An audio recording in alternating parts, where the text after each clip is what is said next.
I'm looking. Cassidy violation. What did I do? Christmas lights are not allowed until the day after Thanksgiving. These go up all year Thank round. you. Huh? They make it hard. No. If you had white twinklies, you can make your excuse and an argument. Those are definitely Christmas lights. People And will only put up white lights. I know. Hey, SiriusXM's had on holiday traditions for a couple weeks. I've listened to it a couple times and catch myself in the violation that you're not allowed to do that until the day after Thanksgiving. But, all right, what do you guys got? Just tell me how to live my life now. You want that lead off? Sure. Oh, I'm sorry. Hey Dan, how much do you think the slow start you guys got off to was because it was an unusual situation in terms of the way you changed things up and dressing in the hotel and everything? I don't know that was the case, to be honest with you. I think, for us, one, different atmosphere here, really almost no crowd, but then like blaring music with like a rock concert the whole game right on the field. So that kind of had a little weird feeling about it. I don't know that we had our best week of practice either this week. I think, we were a little bit, not attitude-wise, our attitude was fine. I just thought we were a little bit kind of blah, a couple of the days of practice, not as sharp, not as crisp and everything that we're doing. And that was kind of top to bottom. And, and I think at times we came out here and played it. It's kind of, we had a good day and a bad day, a good day and then a bad day and of practice this week. And it kind of looked that way, offensively and defensively, a good drive, a bad drive, a good drive, a bad drive. And, so, I mean, I'm really pleased with our guys finding a way to win. And suck it up and be good enough to win and make the plays we need to win, despite not playing at our top for our best for the entire game. And the other thing, how concerned are you that you kind of fell back into that defensive sort of missing tackle? There seemed like a lot of missing tackles. Yeah, but again, and there were, and then at times there weren't. So again, it was kind of that way all day, offensively and defensively, kind of a. Good, then bad, good, then bad. It wasn't poor attitude. It wasn't anything. I think it was just kind of a ho-hum performance pass, if that's the best way to put it, which we can't do. If we want to be a great team, you can't do that. Thanks. Yeah, Pat. Hey, is this your last game, or you get one more with us? Now I got one more. All right, we'll say goodbye. Maybe we'll have a going away party next week here. Yeah. Can't wait.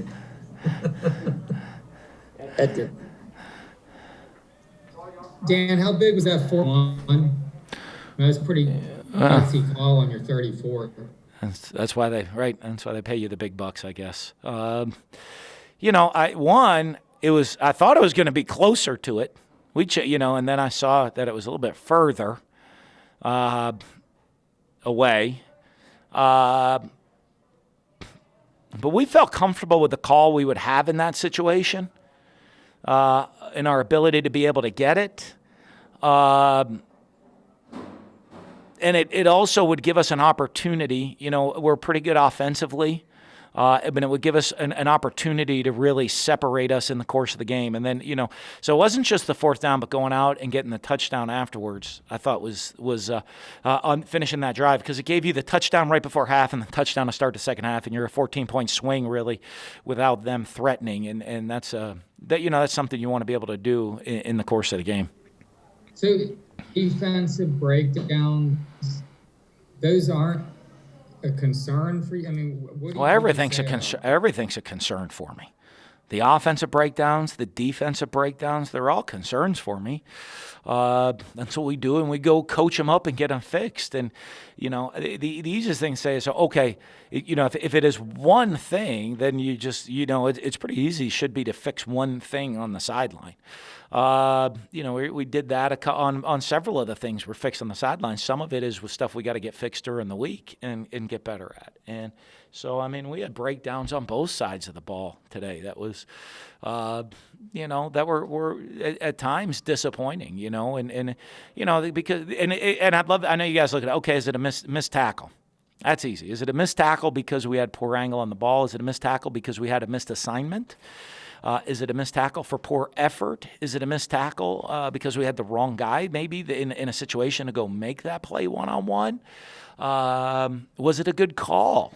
everything that you look at. And it's not, okay, it's one thing leads to this. There's a lot of different things that could happen on any given play. And you say, that was a missed block. Well, maybe the quarterback checked us into the wrong play and made it a really, really hard block.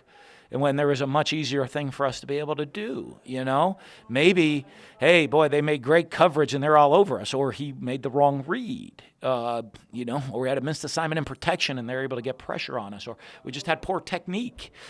Maybe it was a bad call. I can guarantee you, I evaluate all the offensive calls. I'm very hands-on on that between Brian and I, so I have a good idea which were good and which were bad beforehand. Sometimes you go review and there's still off, and then we go and study it with Todd. We thought were good calls, bad calls. So that there's like the myriad of things that you continue to look at to make sure that we're doing a good job.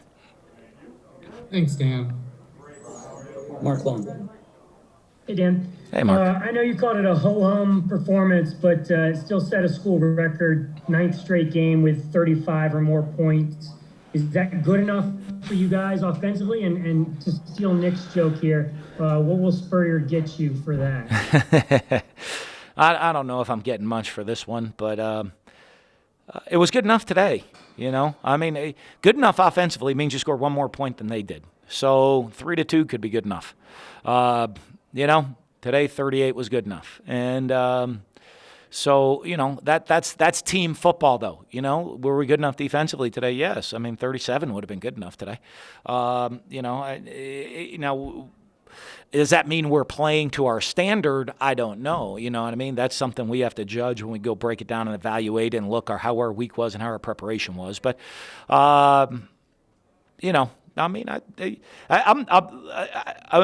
I'm going to put it this way. I got a smile on my face. I might be kind of like, I do. I have a smile on my face.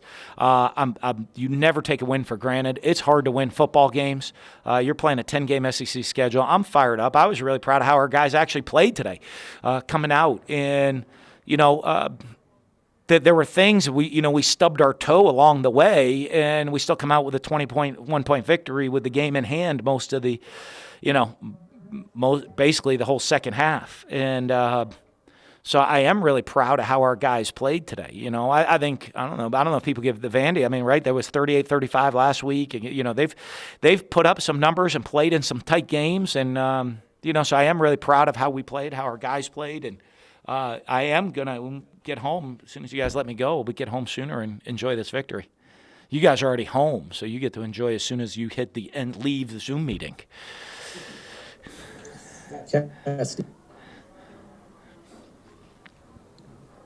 Thought about playing Christmas carols behind me. I love it, right? Stand by it right now. Stand up for it. Come on. Right. I do give you credit, though. I have fallen in, and I've asked Meg, when I'm coming home to see the tree, but, she's steadfast. Not yet. Not until after Thanksgiving. We got to enjoy the Thanksgiving holiday first. Okay. It's 2020. We'll take it where we can get it. As you mentioned, kind of stubbed your toe along the way there. Do you almost need a win like this if you're chasing a championship just to realize you can win different ways? Well, I don't know if you need it, but I think it helps that, the team can, team understands to come along. When you look at different times during the game, we made plays like we've continued to do that helps build team confidence. They got a chance. We're up 21, and they got a chance. They're driving. They make a couple of plays, and there's a call that could go one way or the other that could end the game, and they keep driving, and, we end the game with an interception. And then the offense comes on the field, and we're able to get couple first downs to finish out the clock. We got a good lead, right? It's 14, and then they're driving. We put them into almost a point where it's out of 4-down territory. Right, defensively, we push them back where they're in 4-down territory. We push them back where they're out of 4-down territory. And you get Vandy making all the plays today. They punt us to the 1-inch line, right? Their receivers are leaping over guys, making these spectacular catches, converting some long-distance situations. They made some big plays, but the defense they would give up these yards in a 14-point game, right? I think it is. We end up knocking them back to stop them. Then they punt us to the 1-inch line. Then the offense comes out and goes 99.5 yards. That's great team football. That's one side saying, hey, look, we can make the stop. Then the other side saying, hey, great, you make the stop. We'll put the game away. And, I think that helps build a lot of confidence with everybody within the team because you're going to win as a team. You win. If you're going to be a great team, you win as a team, not on offense, not just on defense or kicking game. You win as an entire and complete team. Thank you. Yep. Goldie. Yeah, Dan, it seemed like Tyron Hopper made some really nice plays for you guys late. Was there a concerted effort to go to some more young guys because of the inconsistency for some? Well, no, I'm in a concerted effort for me to get guys in the game the whole game. I want to roll guys early. I don't think we did defensively. I think offensively we did a good job of that. Defensively, I was a little disappointed. I got on and we hadn't been rolling guys, and I'm like, hey, I want to roll these guys through. We get a long season. You got to develop guys. We got to stay fresh for 4 quarters, and the best way to do that is roll guys through and build depth and experience. And you got to do it early in the game. And I don't think that's something I will address that, that wasn't done earlier in the game. Nick, go ahead. I'm here coaching. You'll be in Gainesville long before I get back. You're in Nashville. Yeah. Yeah. Someone wanted to. Someone wanted to. Yeah. I'll be in game. You're getting back like Monday. You're going to do you'll be zooming from Nashville on the Monday call too, probably right there. You'll be downtown You'll be downtown listening to some country music tonight too, probably. Absolutely, I will. I want to see if I make my flight tomorrow. There was a lot of questions when Kyle went down, just about how the offense would look and what the tight end position was look. Can you just talk about just the effort and the production you've gotten from Kamori and Keon? Well, you know what I think one, you give a lot of credit. Coach Brewster's done a great job getting those guys ready. Those guys have taken massive steps forward this year from where they were last year, both of those guys. And you saw it in practice. You'd see it in games. Now, you guys might not have seen a lot because we got Kyle, and, you're probably not – we've rotated those guys in. I think the one drive against Texas A&M, and everyone's like, oh, my goodness, is Kyle Pitts hurt? I'm like, we're just giving them some reps. Those guys are doing a good job. And so we probably don't rotate them as much as we have everybody else, but now all of a sudden, they've had their opportunities, and those guys have really stepped up big and played really well.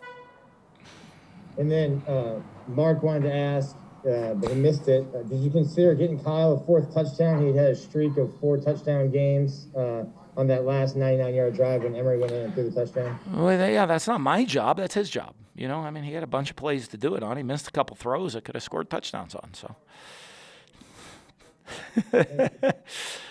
All right. No, that's where our goal is to, I laugh at that, but no, our goal is to win the game, and we're calling the game to win the game and calling to set things up. And I thought, if anyone, Kyle went 26 of 35 for 383 and 3 touchdowns with no interceptions against a team that was 100% stop the pass first today. And I don't know, that's a pretty darn good performance against that type of look. All right, we have time for our other traveler, and Alan. We'll close with you. Hey, Dan, that catch that Grimes made before the half, man, pretty contested, pretty athletic. Can you tell me about the play call and just about his athleticism making that grab? Well, it is. We had our 4 verticals called getting down the field. They're playing a 3-deep zone, so you're trying. You're going with 4 verticals, trying to get hit guys in the seam and outside. The field corner and the 3-deep squeezed inside to the inside seam a little bit.